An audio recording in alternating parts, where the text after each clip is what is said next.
choix des mots-clés est stratégique dans une stratégie d'acquisition, dans une stratégie où vous allez chercher à faire venir des visiteurs sur votre site internet. Deux stratégies s'offrent à vous. Une stratégie de référencement payant à travers essentiellement Google Ads ou une stratégie de référencement naturel. Je vous propose de voir comment choisir ces mots-clés dans le cas d'une stratégie de référencement naturel ou dans le cas d'une stratégie de référencement payant. Dans le cas d'une stratégie de référencement naturel, il va falloir prendre en compte un certain nombre de paramètres. Les paramètres essentiels sont les volumes de recherche qui sont associés à ces mots-clés ou à une combinaison de mots-clés qu'on appelle donc la long train, et également le niveau de concurrence auquel vous allez être confronté lorsque l'internaute va choisir de taper la requête pour laquelle vous cherchez à être positionné correctement. Alors, il est simple au départ d'établir une liste de mots-clés. Cette liste de mots-clés doit prendre en compte l'intention que vous allez estimer, que vous allez viser dans votre stratégie. Vous pouvez donc énumérer l'ensemble des requêtes qui vous semblent pertinentes, alimenter ces requêtes par le volume de recherche et prendre en compte le niveau de compétition, le niveau de difficulté auquel vous allez être confronté pour faire en sorte d'apparaître dans les premières positions. Pour établir sa liste de mots-clés, vous pouvez, dans un premier temps, naturellement positionner une liste de mots-clés qui vous semble naturelle par rapport à votre métier, par rapport à votre univers, votre écosystème. Vous pouvez aussi vous poser la question de l'intention. Il s'agit là d'attirer des visiteurs. Donc, dans le fait de vouloir attirer des visiteurs, quelles sont les questions auxquelles les visiteurs pourraient être confrontés qui leur permettraient de découvrir votre valeur ajoutée et votre proposition de valeur. Et prendre en considération le niveau de concurrence vous permettra de juger des efforts qui vous seront nécessaires pour apparaître dans les premières positions. Lorsque vous aurez établi votre liste de mots-clés, en prenant en compte le volume de recherche, la qualité de l'intention et le niveau de concurrence, vous devrez alors faire un choix pour privilégier les quelques requêtes sur lesquelles vous allez mettre vos efforts et sur lesquelles vous allez établir une politique de contenu.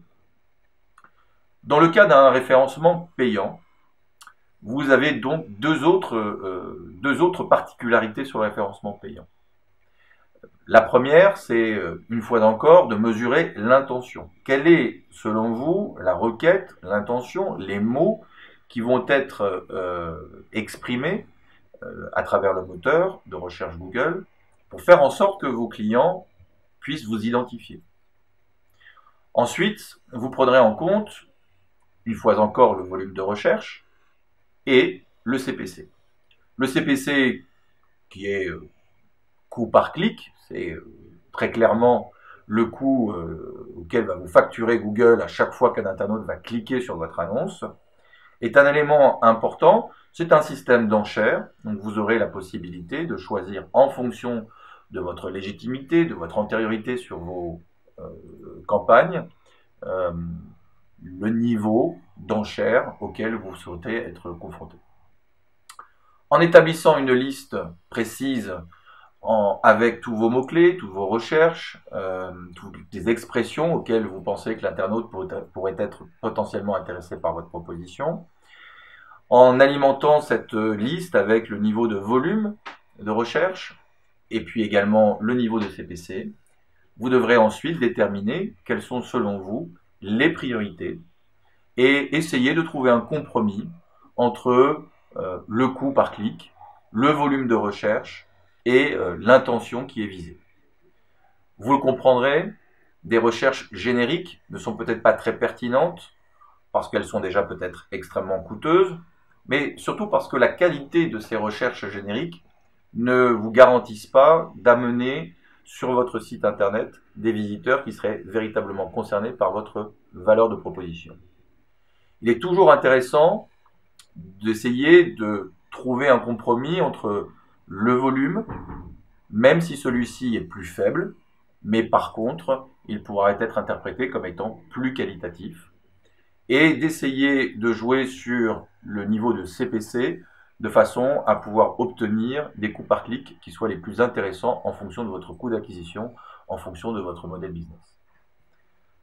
On reprend sur la stratégie, sur l'objectif de ces mots-clés. Votre objectif, c'est d'attirer des visiteurs sur votre site.